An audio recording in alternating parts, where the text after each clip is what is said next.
Hi, I'm Karen McCarthy, and it's time to Karen-ize. Today's Wednesday when we talk about spiritual things, and today I want to talk a little bit about hearing from God.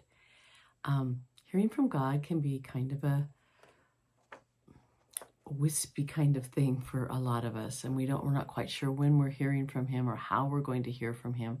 And I just want to address one aspect of that, and that is, I remember I was talking to someone one time, and they said that they had been going through a really hard time, and they went up in the mountains and they were waiting to hear from God, and nothing happened. And it made me think of, I always get Elijah and Elisha mixed up. I think it's Elisha. Anyway, when he's searching or seeking to hear from God, and there's a very strong wind, and it says, but the Lord wasn't in the wind. And after the wind, there was an earthquake, but the Lord was not in the earthquake. And then there was a fire, but the Lord was not in the fire. But after that, there was a quiet, gentle voice.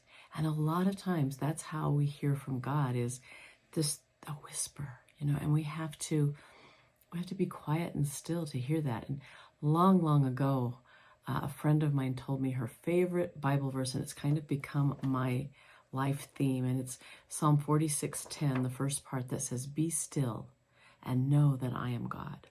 Now, there's a lot of facets to that for me, but one of them is being still and doing some quiet time with God. And sometimes that's not even praying, that's not even reading the Bible, it's just being quiet. And then things will come to me that I know have to be coming from Him, because they're definitely not coming from me. For instance, when I was told to start the nonprofit youth center, that definitely didn't come from me. I have a heart for kids, but that was huge. I gave up my teaching career and everything for that, and that was huge. And I don't think I would have thought of that on my own. So I know that in that quiet time when I just prayed and then said, speak to me, and I was quiet. And sometimes you have to be quiet for a while. So it's kind of a skill that we can mature into, to be able to be still and listen. But let me tell you a couple of other verses. And by the way, that story is in 1 Kings 19. And then in Proverbs 3:6, it says, listen for God's voice in everything you do, everywhere you go. He's the one who will keep you on track. Now, you're not going to hear, at least most of us, a booming voice saying, oh, turn left, or whatever, But if we just keep Him in the forefront of our mind with everything that we do, He will help to guide us. The Holy Spirit is kind of like our conscience and our steering wheel, I guess. So we have to hold on to it. Deuteronomy 30:20 says, love the Lord your God, listen to His voice, and hold fast to Him. His voice can come through the scriptures, it can come through someone else, and it can come from just when He speaks into our being. In Isaiah 30:21, it says, whether you turn to the left or to the right or to the left, your ears will hear a voice behind you saying, this is the way, walk in it. And again, that voice may not be audible. It might be through scriptures.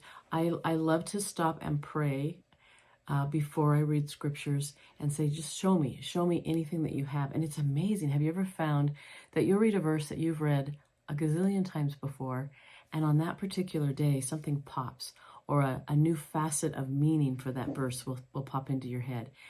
And that's how God speaks to us a lot of times.